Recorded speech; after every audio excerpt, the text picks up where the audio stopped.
Ya, informasi selanjutnya pemirsa, buntut viralnya dugaan adanya kampanye LGBT dan juga pembatasan sholat maghrib saat penerimaan mahasiswa baru 2023 di kampus ITB, pihak ITB menegaskan isu yang beredar itu tidak benar. Dir Kemahasiswaan dari ITB ini menyatakan bahwa terkait adanya kabar larangan sholat maghrib tersebut hanya kesalahan teknis saja. Sementara soal angket atau form pilihan jenis kelamin non-biner serta orasi pelangi itu, menurutnya hal itu tidak benar. Tentang sholat maghrib ya, sebenarnya acara itu dilaksanakan 4 hari ya, hari pertama, kedua, ketiga, dan 4. Dan dari rundown kegiatan memang panitia sebenarnya sudah mengalokasikan waktu sedemikian rupa, termasuk waktu-waktu untuk ibadah sholat 5 waktu bagi mahasiswa yang akan menjalankan ibadah. Nah, namun karena ini menyangkut 5.000 orang ya, lebih termasuk panitia berarti 6.000 sekian. Nah, itu tidak mudah dan bukannya tidak mudah, takes time ya untuk menggerakkan satu orang ke tempat lain itu. Nah, itu membuat dia tidak cukup waktunya. Oleh karena itu segera malamnya kami melakukan evaluasi dan selanjutnya kita bersepakat untuk mengurangi beberapa poin acara sehingga tersedia lebih banyak waktu mobilisasi untuk kasus angket. Ya, lantas bagaimana pemirsa tanggapan mengenai adanya isu kampanye LGBT di kampus ITB? Kami sudah terhubung bersama dengan Ketua Panitia Orientasi Studi Keluarga Mahasiswa atau OSKM ITB tahun 2023 yakni Stephen Gianmark Haposan Siahaan. Selamat siang, Mas Stephen. Mas Stephen, selamat siang. Oke, selamat siang Mas, bisa mendengar suara kami?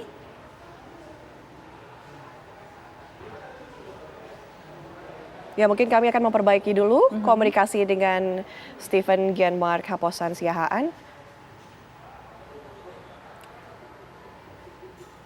Sebelumnya pemirsa, dugaan kampanye LGBT ini sempat terjadi di kampus Institut Teknologi Bandung, di mana dikatakan bahwa ada pilihan non-biner pada pilihan jenis kelamin.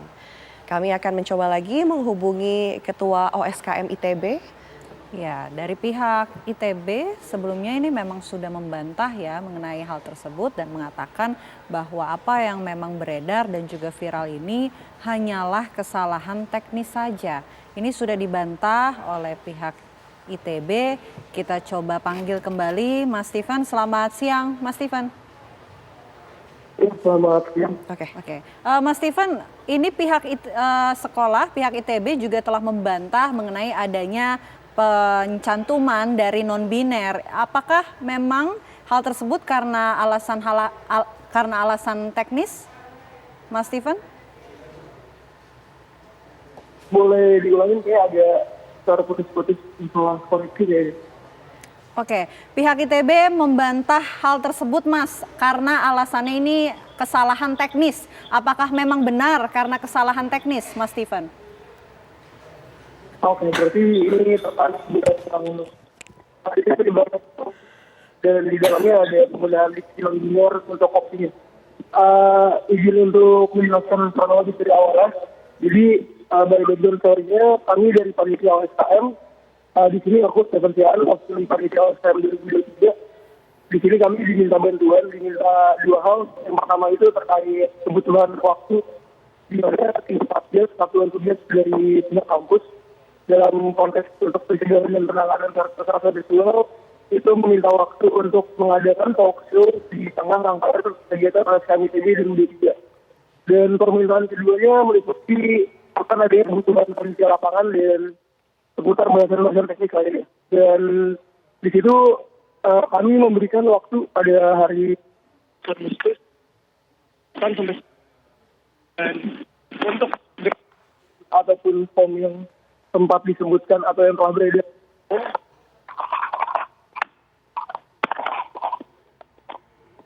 dari untuk keberadaan ataupun form yang telah beredar di masyarakat umum, dari kami sendiri pun tidak mengetahui terkait adanya penyebaran form tersebut dan tidak ada koordinasi terkait hal tersebut, karena dari tim Satgas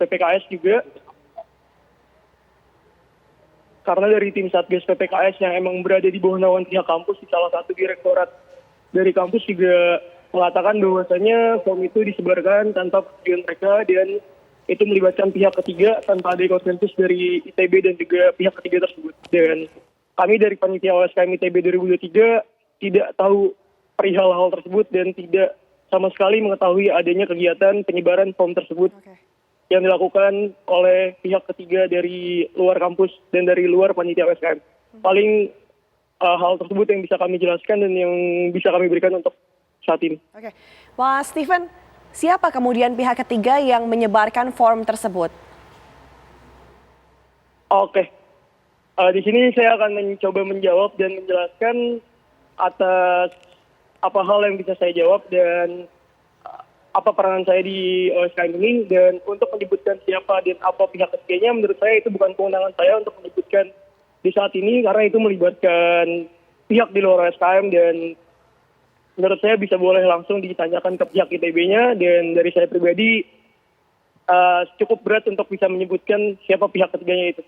Oke, tapi pihak-pihak terdekat mungkin ini sudah ikut dimintai keterangan berkaitan dengan kasus ini, Mas, untuk bisa mengetahui siapakah pihak ataupun orang ketiga yang Mas Steven maksud ini.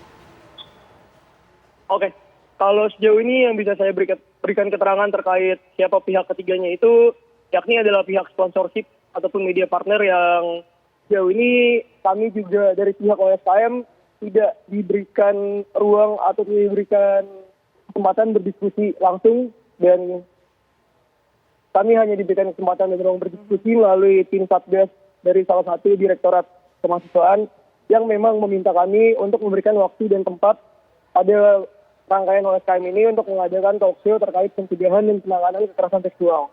Paling itu yang bisa saya jelaskan saat ini. Mas Steven, tapi untuk apakah penyebaran form tersebut dari pihak ketiga sebenarnya?